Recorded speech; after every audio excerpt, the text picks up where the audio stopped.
Calling বেলের শব্দে প্রিয়া দরজা খুলতেই ওয়েস্টার্ন ড্রেস পরা একটা মেয়ে বাসার ভিতরে প্রবেশ করলো। মেয়েটা মুচকি মুচকি হাসছে। প্রিয়া মেয়েটার পা থেকে মাথা পর্যন্ত তাকিয়ে জানতে চাইলো, আপনি কে? মেয়েটা চোখ থেকে সানগ্লাসটা খুলে মুচকি একটা হাসি দিয়ে বলল, ম্যাডাম আপনি আমাকে চিনতে পারেননি? প্রিয়া আবারও মেয়েটির পা থেকে মাথা পর্যন্ত তাকিয়ে অবাক হয়ে বলল, তোকে তো আমাগো জরিনার মতো লাগতাছে। ম্যাডাম জরিনা ডাকবেন না, আমার নাম এখন জেরিন। জেরিন? তা জেরিন হোক আর জরিনা হোক, তোর পণ্যে এ সমস্ত পোশাক কেন? ম্যাডাম আমারে ভালো লাগছে না, তুই এভাবে নিচতলা থেকে উপরতলা পর্যন্ত আসলি। ভালো লাগা তো দূরের কথা, লোকজন দেখলে কি বলবে? সবাই তো ছিছি করবে। ম্যাডাম কেউ আমাকে ছিছি করেনি, উল্টো সবাই আমাকে প্রশংসা করেছে। আচ্ছা হঠাৎ তোর এই পরিবর্তন কেন, এটা একটু আমাকে বলতো। ম্যাডাম আমি এখন কোটিপতি। কথাটি শুনে প্রিয়া যেন আকাশ থেকে পড়ল। আমতা আমতা করে বলল, কি বলিস তুই কোটিপতি? বুঝতে পারছি আপনার বিশ্বাস হইতাছে না, কিন্তু সত্যি কথা হলো আমি এখন 20 কোটি টাকার মালিক। কথাটি শোনা মাত্র প্রিয়ার মাথায় যেন চক্কর মারল। মনে পড়ে গেল কিছুদিন আগের কথা, যখন জরিনা প্রিয়ার বাসায় কাজ করত। তোর সমস্যা কি? তোর জামা কাপড় একটু পরিষ্কার করে রাখতে পারিস না? নিজে এরকম অপরিষ্কার থাকিস, তোর হাতের রান্না খেতেও তো আমার ঘৃণা লাগছে।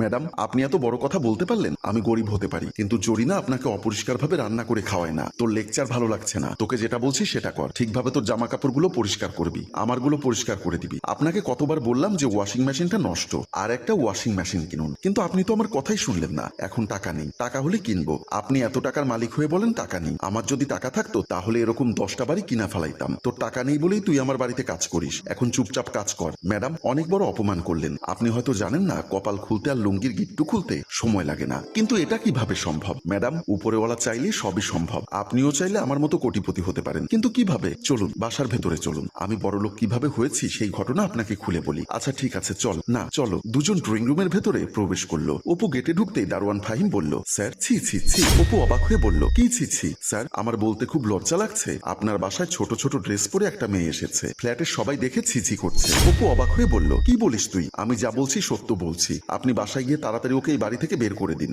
এত বাজে মেয়ে আমি কখনো দেখিনি, এত ছোট ছোট ড্রেস কেউ পরে? আচ্ছা ঠিক আছে আমি দেখছি। বলে অপু সিঁড়ির দিকে পা বাড়ালো। ম্যাডাম এটা কি বলেন তো? 1 টাকার কয়েন। এটা 1 লাখ টাকা। তোর মাথায় কি সমস্যা হয়েছে? 1 টাকার কয়েন হাতে নিয়ে বলছি সেটা 1 লাখ টাকা? ম্যাডাম আপনার চোখে দেখছেন 1 টাকা, কিন্তু আমার চোখের মূল্য হচ্ছে বর্তমান সময়ে 1 লাখ টাকা। তুই কি সত্যি পাগল হয়ে গেছিস? কি সব উল্টাপাল্টা বলছিস? কোনো উল্টাপাল্টা না, আপনি ইন্টারনেটে দেখতে পারেন। এই কয়েন নিয়ে শত শত ভিডিও আছে। 1 টাকার লাল কয়েন এখন 1 লাখ টাকায় বিক্রি হচ্ছে। কি বলছিস? কথা সত্য? হ্যাঁ কথা সত্য। এখন বলুন আপনার কাছে কটা লাল কয়েন আছে? প্রিয়া মনে মনে বলল, কি ব্যাপার, আমার কাছে লাল কয়েন আছে সেটা কিভাবে ও জানে? আর সত্যি কি এই কয়েনের দাম 1 লক্ষ টাকা নাকি আরো বেশি? জরিনা আমার সাথে মিথ্যা কথা বলছে না তো? কি ব্যাপার ম্যাডাম, কি ভাবছেন? আমি আপনার আলমারি গোছাতে গিয়ে দেখেছি আপনার কাছে অনেকগুলো লাল কয়েন আছে। ওই কয়েনগুলো নিয়ে আসুন, আপনাকে বিক্রি করে অনেক টাকা দিতে পারবো। কিন্তু ওই কয়েন তো আম্মাকে দিয়ে দিয়েছি। কি বলেন? আপনার আম্মারে দিছেন? এ তো সর্বনাশের কাজ করে ফেলেছেন। নিশ্চয়ই আপনার আম্মা কয়েনগুলো বিক্রি করে দিয়েছে।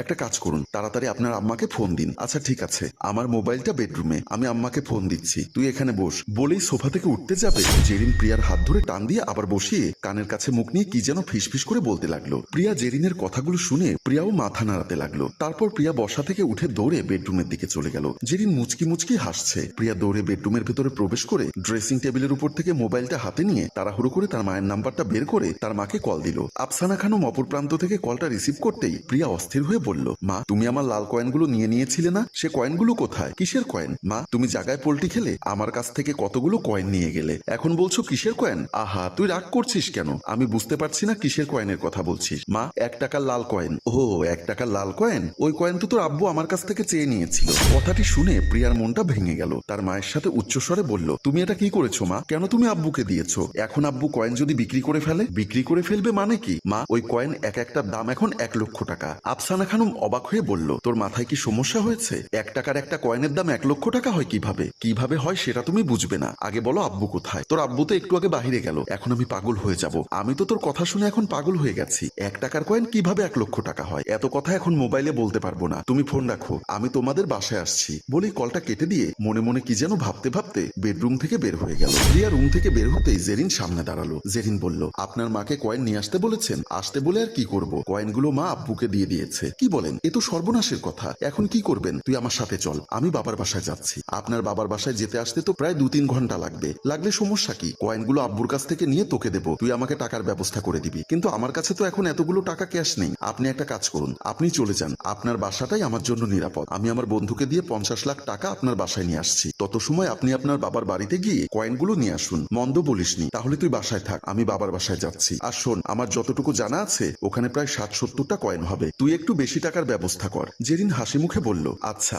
আমি ব্যবস্থা করছি, আপনি যান। প্রিয়া দৌড়ে বাসা থেকে বের হয়ে গেল। জেরিন তখন মুচকি মুচকি হাসছে। মোমিন খান বাসার ভেতরে প্রবেশ করতেই আফসানা খানম বলল, 1 টাকার কয়েনগুলো কি করেছো? মোমিন খান কিছুটা অবাক হয়ে বলল, 1 টাকার কয়েনগুলো দিয়ে তুমি কি করবে? আমার কয়েনগুলো লাগবে, তুমি তাড়াতাড়ি আমাকে কয়েনগুলো দাও। ওই কয়েনগুলো দিয়ে সেদিন আমি আমার জামা প্যান্টগুলো ইস্ত্রি করিয়েছি। আফসানা খানম অবাক হয়ে বলল, তুমি এটা কি করেছো? ওই কয়েন তুমি খরচ করে ফেলেছো? হ্যাঁ, খরচ করে ফেলেছি। তাতে কি হয়েছে? হায় রে বেকুব বেটা, ওই 1 টাকার কয়েনের এখন এক একটার দাম 1 লক্ষ টাকা। কথাটি শুনে মোমিন খান বলল, এসব গুজব, একটা 1 টাকার কয়েন কখনো 1 লক্ষ টাকা হতে পারে না। বলেই কিছুটা রাগান্বিত হয়ে বাসার ভেতরে চলে গেল। আফসানা খানম মোমিন খানের পিছু নিল। প্রিয়া লিফট দিয়ে নিচে নামতে দারোয়ান ফাহিম প্রিয়াকে দেখে সামনে এসে বলল, ম্যাডাম, আপনার বাসায় ছোট ছোট পোশাক পরে যে মেয়েটি এসেছে সেই মেয়েটি আপনার কি হয়? প্রিয়া কি বলবে ভাবতে ভাবতে বলল, আমার বান্ধবী। কি বলেন, আপনার বান্ধবী? ছি ছি, এত ছোট পোশাক কোনো ভদ্রলোকের মেয়েরা কখনো কি পরে? প্রিয়া ধমক দিয়ে বলল, কি সব উল্টাপাল্টা কথা বলছিস? তোর কাজ তুই কর। ম্যাডাম, রাগ করবেন না, আপনি অনেক রাগী। একটু আগে স্যার যখন বাড়িতে এসেছে তখন তাকে কথা জিজ্ঞাসা করেছিলাম, স্যার কত সুন্দর করে আমার সাথে কথা বলেছে। প্রিয়া অবাক হয়ে বলল, কি বলছো? স্যার বাসায় এসেছে? হ্যাঁ, স্যার তো 20 মিনিট আগে বাড়িতে এসেছে। প্রিয়া মনে মনে ভাবলো, অপু যদি 20 মিনিট আগে বাড়িতে প্রবেশ করে থাকে তাহলে বাসায় না গিয়ে কোথায় গেল?